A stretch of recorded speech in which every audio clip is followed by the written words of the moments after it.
Voz Data. Voz que informa, datos que transforman. Marcha 15 de noviembre.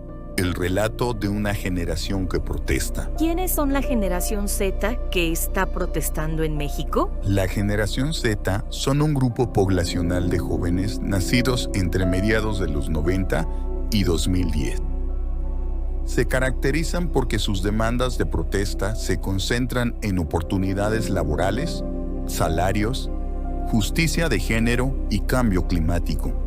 Su agenda combina preocupaciones materiales con causas identitarias y ambientales.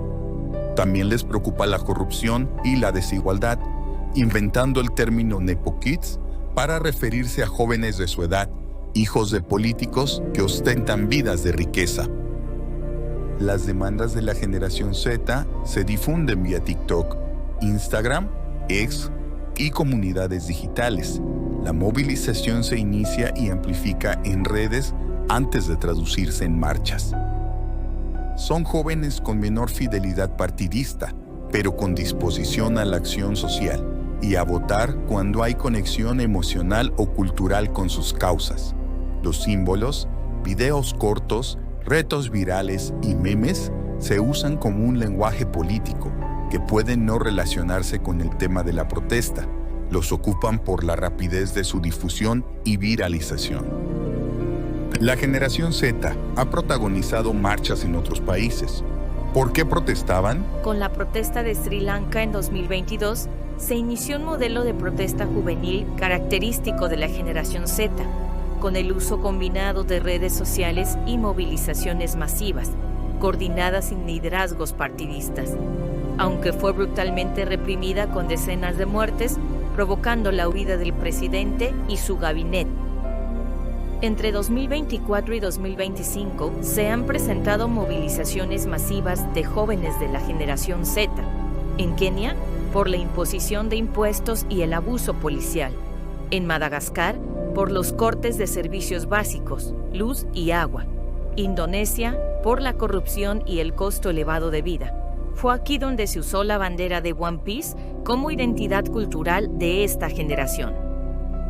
Las dos más recientes protestas fueron en septiembre y octubre, en Perú, donde se identificaron colectivos de protesta, y la de Nepal, con un saldo de 19 muertos y más de 100 lesionados. En esta, se reclamaba la prohibición de 26 plataformas de redes sociales y se exigía libertad digital. ¿Por qué el derecho a manifestarse es considerado un pilar fundamental en las democracias contemporáneas?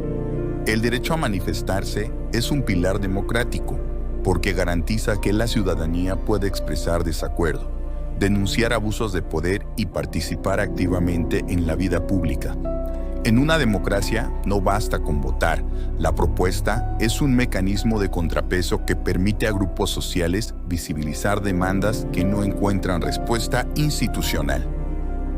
La protesta funciona como un termómetro social que visibiliza injusticias, articula identidades colectivas y permite que grupos como jóvenes, mujeres, pueblos originarios, trabajadores precarizados, entre otros, expresen sus demandas.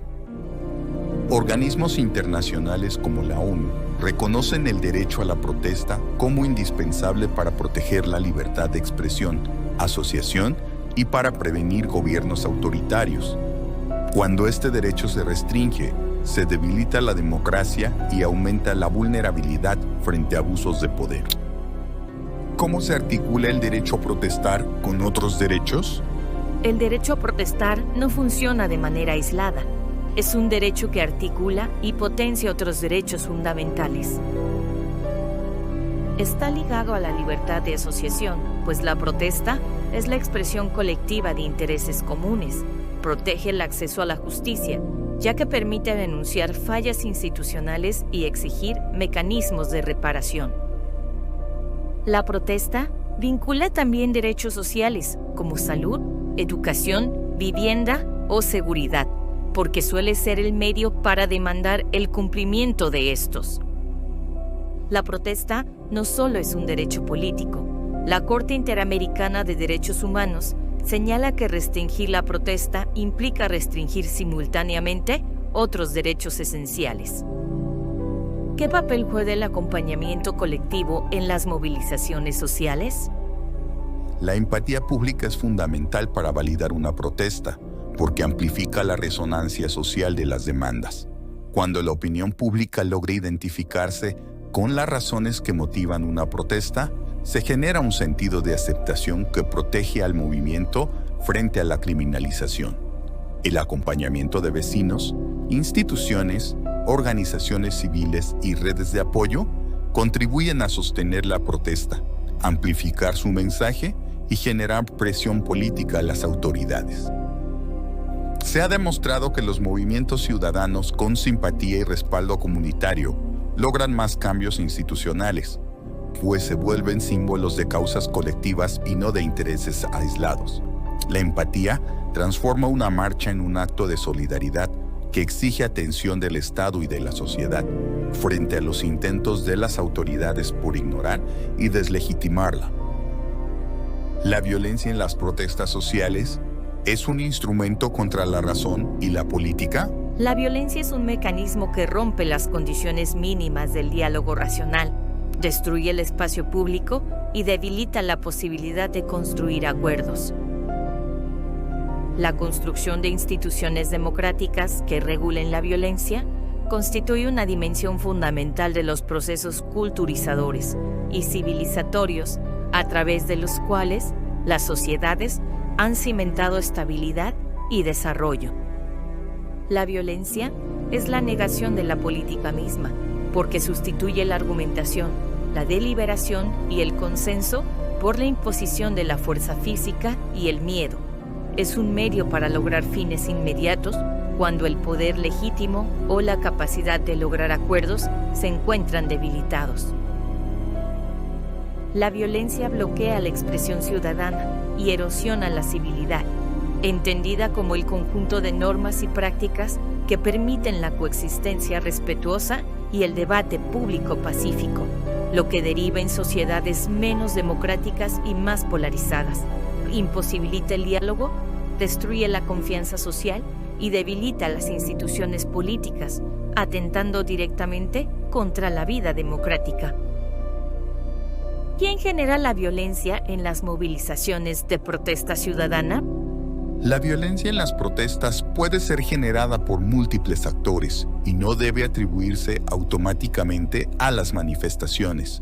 Las investigaciones sobre movimientos sociales identifican fuentes como actores estatales, policía, fuerzas armadas o cuerpos de seguridad que ejercen fuerza excesiva o represiva, como parece haber ocurrido en la movilización del 15 de noviembre, según se muestra en los diversos videos que circulan en redes sociales. Diversos estudios muestran que la violencia policial suele detonar escaladas de conflicto, incluso en protestas inicialmente pacíficas. Grupos minoritarios dentro de las movilizaciones, como grupos radicalizados o infiltrados que utilizan tácticas violentas para deslegitimar las protestas sociales. Medios de comunicación han documentado desde 2018 la participación violenta del llamado Bloque Negro en por lo menos 125 movilizaciones sociales, sin que hasta la fecha las autoridades hayan identificado quiénes son, qué fines persiguen ni quiénes los financian. Actores externos, como provocadores, contramanifestantes o grupos con intereses políticos que buscan manipular el resultado público de la protesta. ¿A quién beneficia la violencia que se presenta en las movilizaciones de protesta ciudadana? La violencia generalmente no beneficia a los movimientos ciudadanos, sino a actores como el Estado con capacidad de controlar la narrativa pública. Los movimientos violentos suelen tener menor legitimidad pública, menor apoyo social y menor capacidad de generar cambios duraderos que los movimientos no violentos, desviando la atención de las demandas sociales hacia el conflicto mismo. Esto debilita la racionalidad pública del movimiento y refuerza discursos estatales que justifican la represión. Entre otros beneficiarios de la violencia están grupos opositores o contrarios al movimiento que se apoyan en la violencia para argumentar que la protesta es irracional, desordenada o delictiva. Medios sensacionalistas que obtienen mayor visibilidad y audiencia al centrar la cobertura en actos violentos y no en las demandas legítimas.